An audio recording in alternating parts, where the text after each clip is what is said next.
কুসুম। গৃহিণী নাম জিজ্ঞেস করলেন। শেফালি মৃদু কণ্ঠে উত্তর দিল, শেফালি রায়। পাশ থেকে গৃহিণীর খাস দাসী জ্যোৎস্না মাসি বলে উঠল, বামুনের মেয়ে মা, বামুন ঘরের বউ, কপালের দোষে। সে আর কথাটা সম্পূর্ণ করল না। গৃহিণী সমবেদনার সুরে বললেন, তাই তো দেখছি, এই বয়সেই কপাল পড়েছে, তাই এটি বুঝি ছেলে? শেফালি তেমনই নতমুখে মাথা নাড়ল। বয়স কত? 10। তার রান্নাবান্নার কাজ সব পারবে তো? এতজন লোকের রান্না? শেফালি আবারও সম্মতিসূচক ঘাড় নাড়ল। জ্যোৎস্না মাসি তার হয়ে বলল, পারবে মা, পারবে, ও সব পারবে।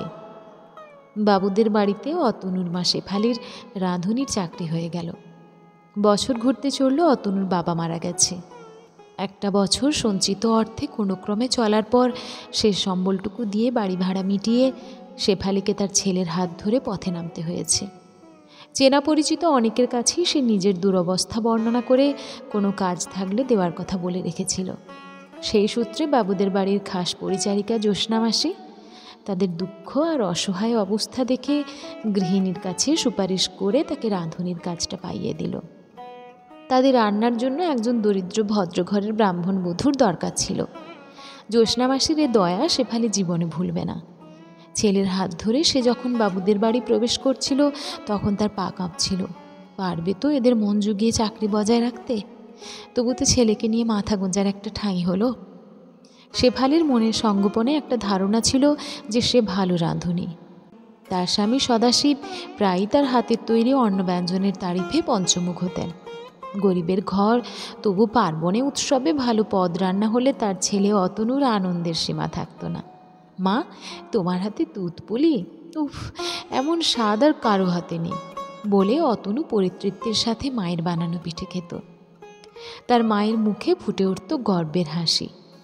হোক না কম তেলে কম ঘিয়ে রান্না, হোক না দুধে জলের পরিমাণ বেশি, তবু সে রান্নাই তাদের কাছে অমৃত সমান ছিল। সেই ছিল সেই দরিদ্র সংসারের রাজরানী। আর আজ পরের বাড়িতে দাসী বৃত্তির কাজে নিযুক্ত শেফালি। ভালো রাঁধুনি হিসাবে তার গোপন গর্ববোধ ধাক্কা খেল যখন সে দেখল ভেজ মাঞ্চুরিয়ান বলেও একটা নিরামিষ তরকারি হয়। কোলাপুরি, বাতিচুরমা, চাট প্রভৃতি কত ভিন্ন ভাষার চমকপ্রদ শব্দেরও রান্নার পদের সাথে পরিচিত হলো সে। বড়লোক বাঙালি পরিবারে রান্নার যে কত রকম ফের হয় দেখে অবাক হলো। বাবুদের ছেলেরা একসাথে খেলে, রাঁধুনির ছেলে অতনু দূরে দাঁড়িয়ে তাদের খেলা দেখে।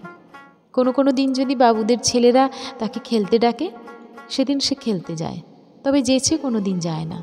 না, তার মাকে এসব মুখ ফুটে তাকে শেখাতে হয়নি। মাকে দুঃখের হাত থেকে নিষ্কৃতি দেওয়ার জন্য অতনু নিজেই এসব শিখে নিচ্ছিল বড় দ্রুত। সে রাঁধুনির ছেলে, সে আর বাবুদের ছেলেরা সমান নয়, তারা ডাকলেই যেতে হয়, না ডাকলে না। পরিস্থিতি দ্রুত মানুষকে সব শিখিয়ে দেয়। জ্যোৎস্না মাসির সহায়তায় শেফালি গৃহিণীর মন জুগিয়ে চলা বেশ আয়ত্ত করে ফেলেছে। গৃহিণী মানুষটা মন্দ নন, এত বড় বাড়ির গৃহিণী, মনটাও বড়।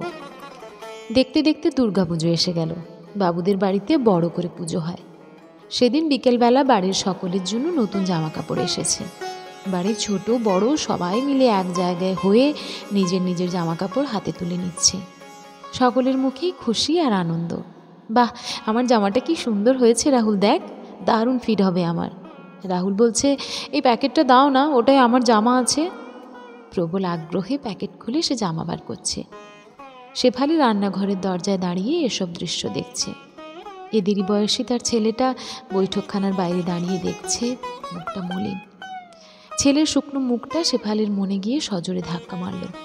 সে অল্পদিন হলো কাজে নেমেছে, এবছর কি গিন্নিমা তাকে পুজোর বোনাস দেবেন? শেফালি ভাবে, যদি না দেন অন্তত ছেলের জন্য একটা জামা কেনার টাকা শেফালি ধার হিসেবে নেবে, পরে না হয় তার মাইনে থেকে কেটে নিতে বলবে। আজ আর রান্নার কাজে মন দিতে পারছে না শেফালি।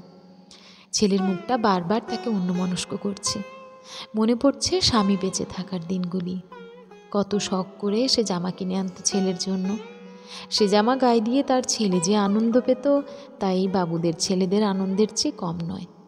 রান্নার কাজ সেরে ঘরে ফিরে শেফালির বুকটা ধক করে উঠল। অতনু তো ঘরে নেই, গেল কোথায় সে? এ সময় তো সে ঘরেই থাকে, এমনিতে সহজে সে বাড়ির সর্বত্র যায় না। খুঁজতে খুঁজতে বাইরে এলো শেফালি। জ্যোৎস্নাদি, অতনুকে কোথাও দেখেছ? শেফালি উদ্বিগ্ন হয়ে জিজ্ঞেস করে।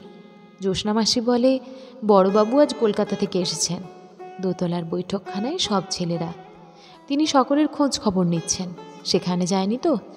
না না, সে কি, সে তো কখনো দোতলার বৈঠকখানায় ওঠে না, শেফালি বলে। চল তো গিয়ে দেখি। জ্যোৎস্নাদির হাত ধরে শেফালি ছেলের খোঁজে দোতলায় ওঠে। এসব জায়গায় সে কম যায়, তার পা কাঁপে। দোতলার বৈঠকখানায় একটা বড় চেয়ারে বসে আছেন এ বাড়ির বড়বাবু। তার গায়ের রং, উচ্চতা আর ব্যক্তিত্বই বলে দেয় তিনি এ বাড়ির বড়বাবু। তার সামনে এই বাড়ির ছেলেরা সকলে নিজের নিজের পুজোর সাজ দেখাচ্ছে। বড়বাবু গভীর মায়ায় সহাস্য মুখের তার বংশের বীজদের আনন্দ উপভোগ করছেন। এমন সময় ওদেরই মধ্যে এই কি দেখছে শেফালি, নিজের চোখকে বিশ্বাস করতে পারছে না। নতুন জামা পরে তার ছেলে অতনু বড়বাবুকে প্রণাম করল। কি সুন্দর মানিয়েছে তাকে নতুন জামায়। অজান্তেই শেফালির চোখ দিয়ে দুফোঁটা জল গড়িয়ে পড়ল।